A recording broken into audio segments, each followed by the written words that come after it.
Bonjour, bonsoir, bienvenue à cette plateforme dénommée Métamorphose. Alors Métamorphose, c'est juste la plateforme digitale de C&D Consultants et Associés. Et sur cette plateforme, nous allons vous présenter et vous proposer plusieurs formations professionnelles, mais surtout chrétiennes, qui vont vous édifier et qui vont forcément vous métamorphoser. Alors vous aurez 4 formations de base dans 4 domaines bien précis.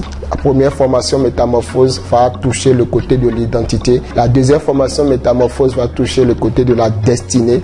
La troisième formation métamorphose va forcément aller vers la vie de famille, donc la vie familiale, la vie relationnelle. Et la quatrième formation métamorphose sera la métamorphose sur le plan financier. Mais aujourd'hui, nous allons ensemble prendre le temps d'abord de découvrir la métamorphose dans le domaine de l'identité et la métamorphose dans le domaine de la destinée. Vous savez, il y a quelques années, en 2018, nous avons démarré cette aventure que nous avons nommée la Masterclass Identité. Et après plus de 300 personnes formées, après plus de 11 promotions que nous avons suivies et accompagnées, aujourd'hui, la Masterclass Identité fait peau neuve.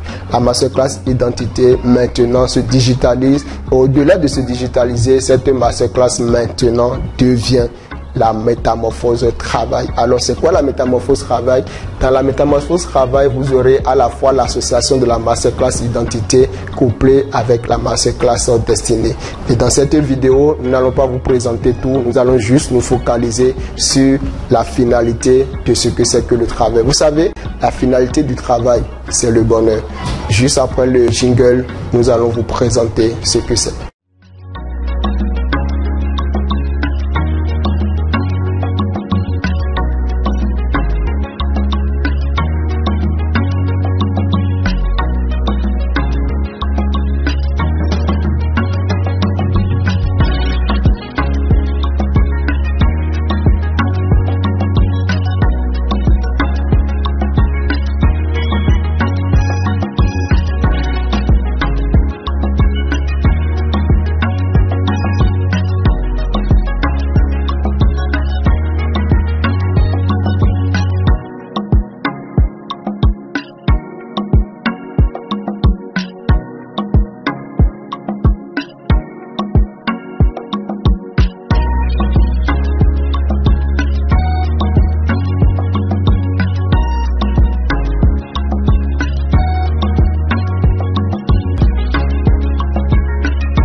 Bienvenue à Métamorphose, cette plateforme digitale qui a pour mission de vous accompagner chacun de vous à la réussite. Aujourd'hui, nous allons partager avec vous quelque chose de simple, mais quelque chose de tellement profond que nous sommes sûrs qu'à la fin vous serez métamorphosés. Et nous nous attendons à ce que lorsque vous allez finir de suivre cette vidéo, que vous puissiez nous donner des commentaires sur comment cette vidéo vous a touché, sur qu'est-ce que cette vidéo ne s'est pas amené comme métamorphose dans votre vie. Alors aujourd'hui, nous allons juste partager quelque chose de simple et qui est déjà inscrit au tableau ici.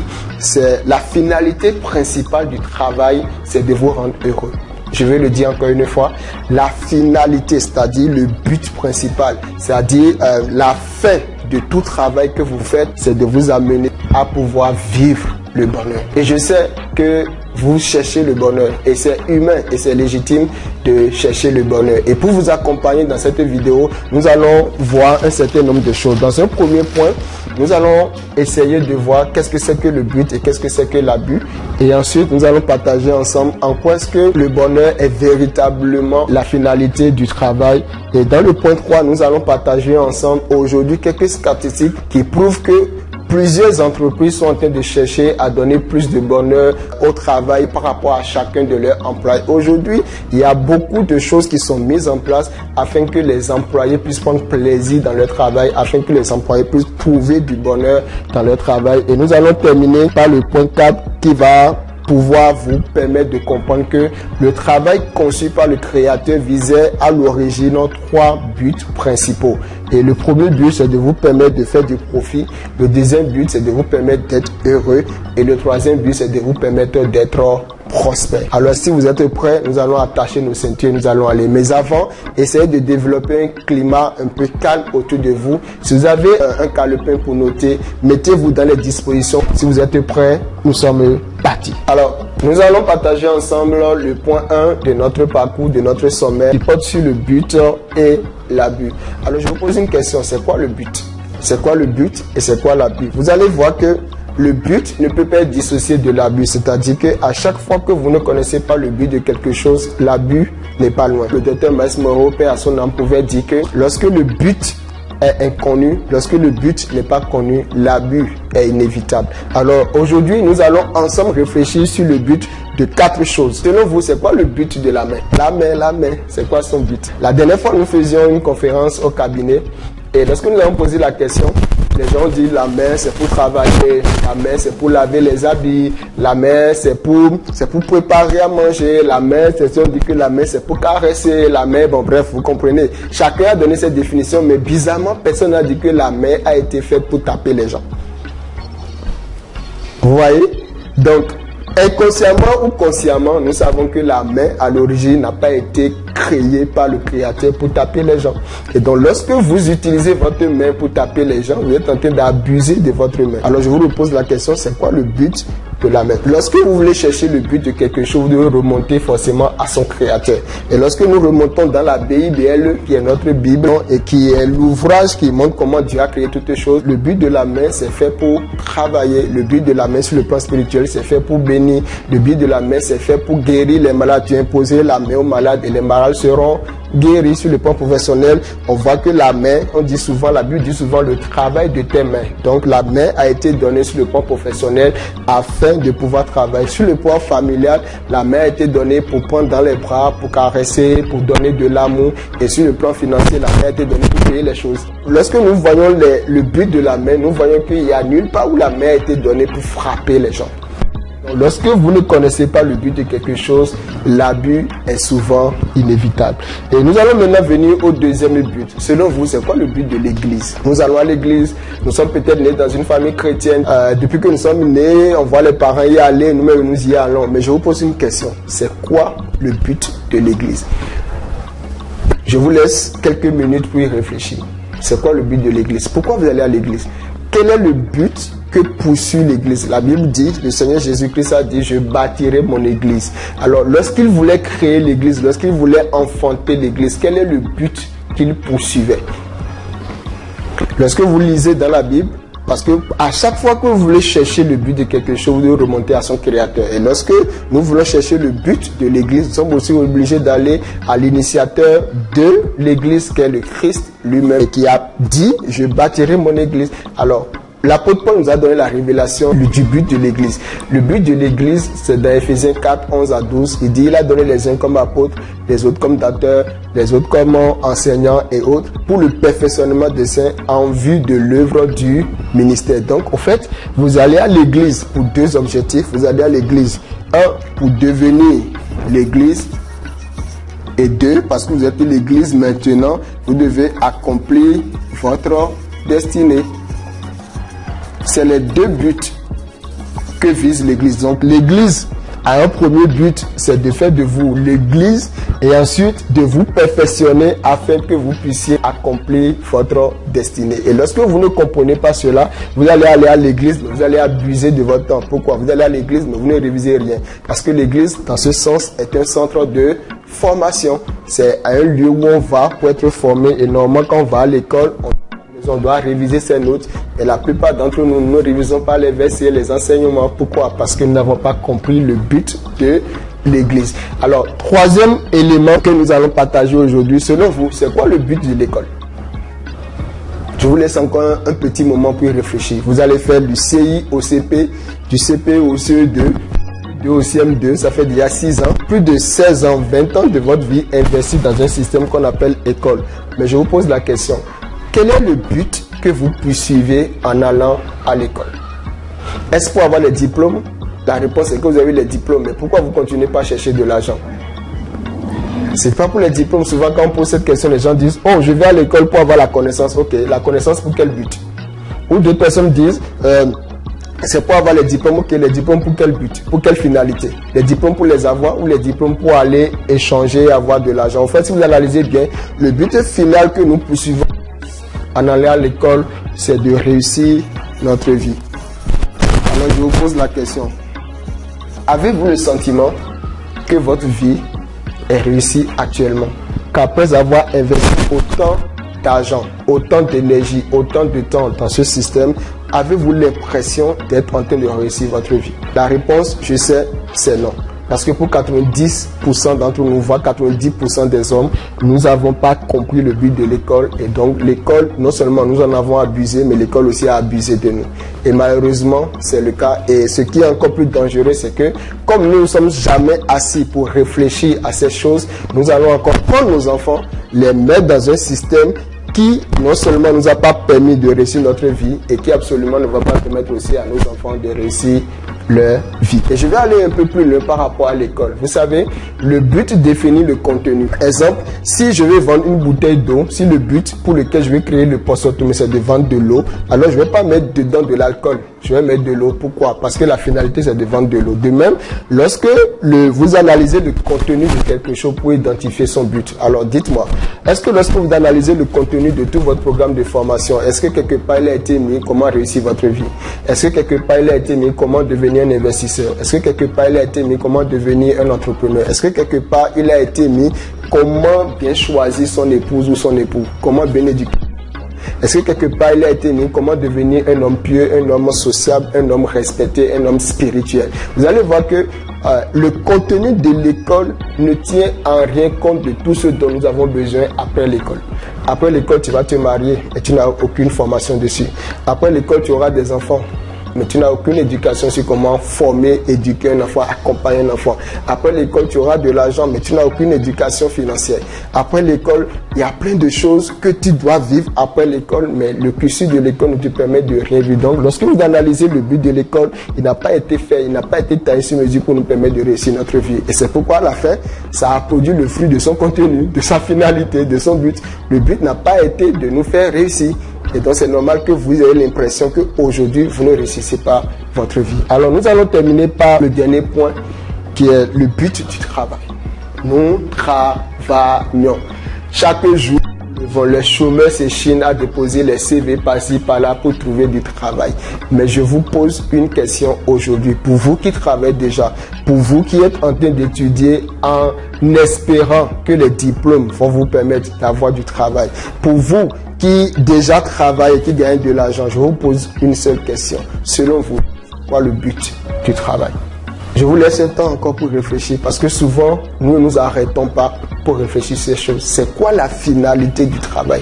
Pourquoi est-ce que je dois me lever tous les jours à 8h, voire 6h et revenir tous les soirs chez moi à 20h? Qu'est-ce que je poursuis en faisant ça? La finalité pour laquelle j'investis autant de temps, d'énergie et d'argent. La réponse est que à l'origine, le travail a été conçu. La finalité principale du travail à l'origine, c'était de vous aider à être heureux, à trouver le bonheur. Le but principal du travail est de vous rendre heureux. Alors je vous pose une question. Vous êtes heureux actuellement?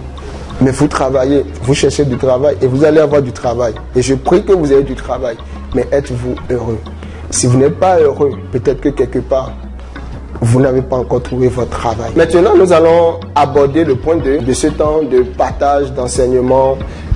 Et ce point 2 a pour titre, le bonheur est la finalité. Dites avec moi, le bonheur est la finalité du travail. C'est-à-dire, le but pour lequel le travail a été conçu par le Créateur qui est Dieu n'est pas de vous faire souffrir. Le but du travail est de vous rendre véritablement heureux. Alors, avant toute chose, je vais partager avec vous 4 endroits où ne se trouve pas le bonheur, mais où la plupart des hommes pensent que le bonheur s'y trouve. L'argent. L'argent permet de satisfaire les besoins. L'argent permet de pouvoir avoir un certain niveau de suffisance. Beaucoup de gens aujourd'hui pensent que le jour où ils seront riches, le jour où ils seront milliardaires, le jour où ils pourront s'acheter tout ce qu'ils veulent, le jour où ils auront leur jet privé, qu'ils seront heureux. Je vous dis que si c'était le cas, Michael Jackson aurait été l'homme le plus heureux du monde. Le bonheur ne se trouve pas dans la richesse. Deuxième endroit où vous ne trouverez pas le bonheur, dans le mariage. Ça semble bizarre, n'est-ce pas? Surtout pour un célibataire qui m'écoute aujourd'hui, il va se dire, oh, qu'est-ce que lui dit? Il est marié, il a déjà passé par là, il a déjà trouvé son bonheur, c'est pourquoi il dit ça. Non, frère ou soeur, le mariage ne vous rendra pas heureux. Le mariage, le bonheur ne se trouve pas dans le mariage. Sinon, dites-moi, pourquoi les gens divorcent? Ils sont mariés. Si le bonheur se trouvait dans le mariage, pourquoi les gens divorcent? Pourquoi les gens se tapent dans le mariage? Pourquoi les gens s'insultent dans le mariage? Le mariage ne vous donnera pas le bonheur. Et n'essayez pas de trouver le bonheur à cet endroit. Vous allez chercher en vain, vous ne le trouverez pas. Alors, un troisième endroit où vous n'allez pas trouver le bonheur, c'est dans l'emploi. C'est dans l'activité. Travailler ou trouver un emploi, être en activité ne vous rendra pas heureux. Mais par contre, là où vous pouvez trouver le bonheur, je vais venir ici, mais je peux déjà l'anticiper. Le seul endroit où Dieu, où le Créateur a mis le bonheur, où il a décidé de rendre le bonheur visible, palpable et atteignable, c'est lorsque vous trouvez votre travail et lorsque vous vous mettez en route pour l'accomplir. C'est la seule chose qui vous rendra véritablement heureux. Le quatrième endroit où ne se trouve pas le bonheur, c'est en essayant, c'est dans la religion ou dans la spiritualité. Vous ne trouvez pas le bonheur là-bas. C'est bien, comme je l'ai dit, vous vous rappelez, je l'ai dit, c'est bien d'aller à l'église et c'est bien de naître de nouveau ou de pouvoir devenir l'église. Vous allez voir, même quand vous êtes né de nouveau, même si vous êtes quelqu'un de spirituel, tant que vous n'êtes pas en train d'accomplir votre destinée, vous avez toujours l'impression que quelque chose vous manque.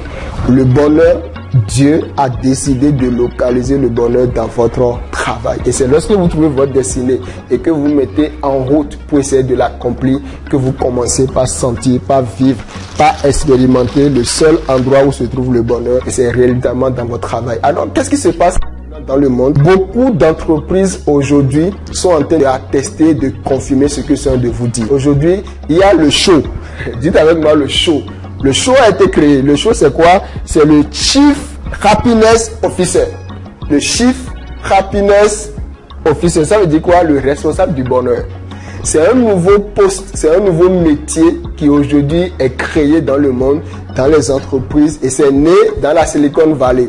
C'est né pourquoi? Parce que les gens se sont rendus compte que les employés, la plupart d'entre eux ne sont pas heureux en venant au travail. Pourquoi? Dieu n'a pas prévu que ce soit l'emploi qui vous rende heureux, mais Dieu a prévu que ce soit le travail qui vous rende heureux. Alors moi, je sais déjà que c'est un poste encore qui va faire dépenser beaucoup d'entreprises, mais s'ils n'amènent pas les gens à se repositionner dans leur travail, le bonheur qu'ils essaient de développer sera toujours éphémère. Parce que quelqu'un ne peut pas vous donner le bonheur. C'est vous-même qui travaillez à votre bonheur. Et donc c'est vraiment important de comprendre que même si ce show-là est en train d'être mis en place dans beaucoup d'entreprises, et même c'est la mode actuellement en France, on veut maintenant trouver, on a mis en place quelqu'un, un poste, lui il est spécialement là pour veiller à ce que les gens sourissent au bureau, pour veiller à ce que les gens soient heureux au bureau, pour veiller à ce que les gens soient contents au bureau. Mais au fait, tout ça, ça vient de quoi? Tout ça parce que les gens se sont rendus compte que normalement c'est dans le travail que les gens peuvent vivre le bonheur. Et c'est une preuve de ce que je suis en train de vous dire.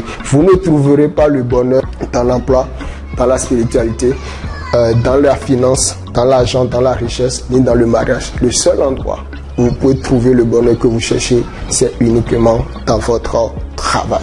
Et nous allons avancer. Nous allons arriver maintenant à quelques statistiques qui confirment encore ce que je suis en train de partager avec vous. Et c'est le point 3. Nous allons parler statistiques. Et là, je vous présente des études qui ont été faites à Harvard par le MIT. Ok, vous pouvez chercher sur le net. Et cette étude confirme que les salariés heureux. Alors, vous allez voir que quand on dit que salarié est heureux, c'est forcément quelqu'un qui est salarié dans son travail et non dans son emploi. Parce qu'on peut être salarié à 2 ans. On peut être salarié dans son emploi, c'est-à-dire tu fais une activité mais qui n'est pas ton travail. Et on peut être salarié dans son travail et là forcément on est heureux. Et donc, il a été prouvé à travers cette étude que les salariés heureux sont 31% plus productifs que les autres. 31% plus productifs. Ensuite, on dit que les salariés heureux sont 2 fois moins malades, 6 fois moins absents à l'entreprise, dans les décisions, dans les réunions que les autres, 9 fois plus loyaux, c'est-à-dire ils sont plus disponibles, fidèles à la vision, combatifs pour que la vision puisse s'accomplir, et enfin 55 fois plus créatifs. Alors dites-moi, regardez, salarié heureux par rapport à salarié malheureux. Donc je vous dis, on peut être salarié Le salarié malheureux est dans son emploi, mais le salarié heureux, c'est quelqu'un forcément qui se retrouve quelque part dans son travail. Regardez, lorsque vous payez de trouver votre travail, vous êtes plus productif, vous êtes moins malade, vous êtes moins absent, vous êtes fidèle et vous êtes créatif. Dites-moi, ce ne sont pas des choses que vous désirez. Mais la seule clé pour les trouver, c'est de trouver uniquement votre travail. C'est une confirmation de ce que encore, c'est seulement dans votre travail que vous allez trouver le bonheur. Et nous allons atterrir pour cette vidéo en partageant avec vous 3 finalités du travail révélées par le Créateur. Et là, je vais prendre la Bible et aussi d'autres versions du verset que j'ai cherché pour vous. Et ce verset, vous pouvez le noter, vous pouvez méditer dessus, c'est Psaume 128:2. Et je vais lire tout le verset qui dit: Cantique des degrés, heureux tout homme qui craint l'Éternel et qui marche dans ses voies. Tu jouis alors du travail de tes mains, tu es heureux et tu prospères. Une autre version dit: le résultat de ton travail, c'est toi qui en profiteras. Heureux seras-tu comme tout ira bien pour toi. Donc dans votre travail, vous arrivez dans un... Vous vous positionnez dans un métier où tout va bien pour vous. La vie familiale, ok. La vie financière, ok. La vie professionnelle, ok. La vie spirituelle, ok.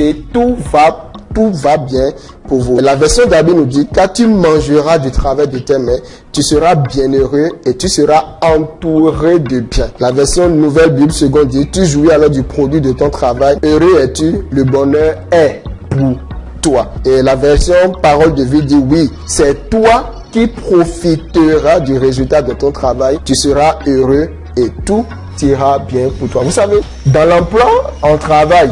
Mais de vous à moi, vous savez qu'on ne profite pas réellement du fruit de son travail. Et c'est pourquoi chacun de nous, nous devons payer le prix pour trouver notre travail. La version sommaire dit: tu tireras profit. Tu tireras profit du travail de tes mains, tout ira bien pour toi et tu seras heureux. Et enfin, la version seconde 21 dit: tu profites alors du travail de tes mains, tu es heureux et tu prospères. Dans la pensée de Dieu, lorsque vous revenez au travail selon Dieu, parce que cela a commencé par: heureux tout homme qui craint l'Éternel, qui marche dans ses voies. Et marcher dans ses voies sur le plan professionnel, ce n'est pas marcher dans l'emploi, c'est marcher dans son travail, dans le travail de ses mains. Et nous allons vraiment développer ça dans toute la formation. Et donc, vous voyez, dans le plan de Dieu, le travail a 3 finalités. Dans le plan de Dieu, Dieu veut que votre travail, vous puissiez en profiter. Dieu veut que votre travail vous rende heureux, vous donne le bonheur. Et Dieu veut que votre travail vous rende prospère. Alors, prospérité ne veut pas dire richesse. La nuance entre la prospérité et la richesse, c'est que la prospérité financière, c'est la richesse plus la paix du cœur. Et ça, c'est très capital. Beaucoup de gens ont ceci, et seul Dieu peut donner ceci. Parce que la Bible dit: un enfant nous est né, un fils nous a été donné, et la domination repose sur son épaule. On l'appellera prince de paix. Et donc c'est quelqu'un qui marche avec Dieu dans les voies de Dieu, qui peut avoir la paix du cœur tout en étant riche. Dieu veut que nous soyons riches. Et Jésus n'était pas pauvre. On va développer tout ça dans les différentes formations métamorphoses. Et donc Dieu veut que nous soyons riches, mais pas riches. Dieu veut que nous soyons riches avec la paix du cœur. Donc Dieu veut que nous soyons prospères. Et donc voilà, nous sommes arrivés à la fin des 4 points clés liés à cette première vidéo. La finalité du travail, c'est le bonheur. Et pour faire un petit résumé si simple, sachez que à chaque fois que vous ignorez le but de quelque chose, vous allez en abuser.